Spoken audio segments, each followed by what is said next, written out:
So what exactly did we learn yesterday? That Theresa May didn't maybe perform as well as people hoped she would? Well, I think people were quite worried in her camp about yesterday, and she didn't do too badly. She's not at her best in a situation where she's being questioned slightly off the cuff. It's not her natural comfort zone. So I think the verdict is she did okay.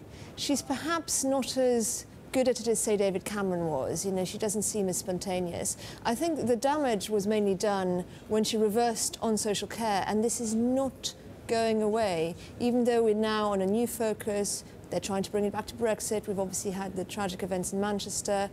The social care issue, the dementia tax, as it's being called, is still coming back to haunt her. Yeah, but so Svenja, if you think about it, so what, a couple of weeks ago, or a month and a half ago, there were 20 percentage point difference, right? Now it's narrowed so much. Could anyone really become Prime Minister?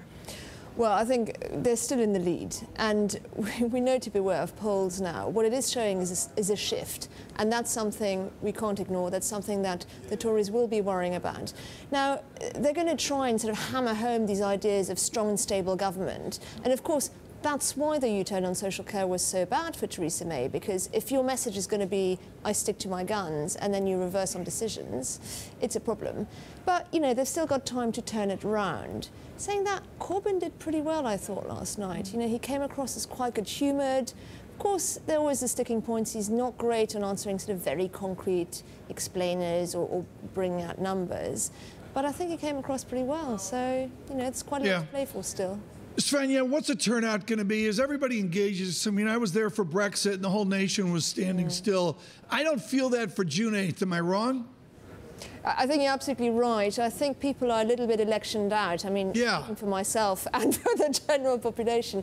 I think that's one of the big fears of the Tories, that a lot of people are going to think, well, you know what, whatever happens, Theresa May is going to be Prime Minister, so why bother coming out and voting?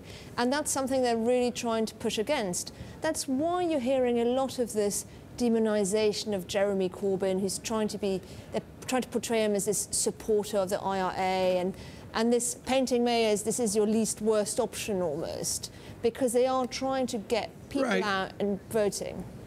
Svenja, what happens on June 9th? Well, we get a reshuffle. You know, if Theresa May does win the election, which polls are still consistently showing she will, we'll probably get a reshuffle very, very quickly. The expectation so far is not massive change, so we'll get a few posts, sort of few new faces perhaps, but at the moment the expectation is, you know, the big players still remain. Nandini, the thing is that the markets need to watch out for this, right? Because the bigger the majority, if she does indeed remain Prime Minister, then the more power she has to negotiate without having to go back to her party every time. Exactly, and that's why we're watching it very closely, because the sort of hard or softness of Brexit depends on her majority in Parliament. And so when we think about, you know, what are the potential results, a weaker pound could come with a higher Conservative majority, only because that means a harder Brexit, a little bit more stringent negotiation policies.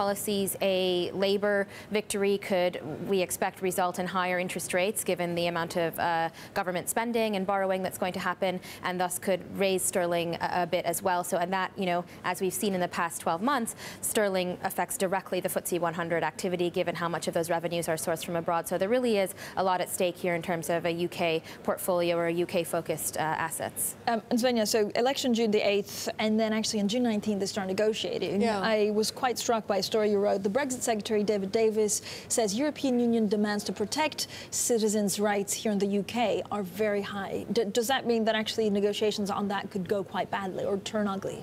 Well, this has been one of the most contentious issues. I mean, there's no expectation that Britain's going to turn around and say, EU citizens who are in this country have to leave now. We're not talking at this level. What we're talking about is an EU demand that they're still subject to ECJ scrutiny, and that these rights still apply for them after Brexit.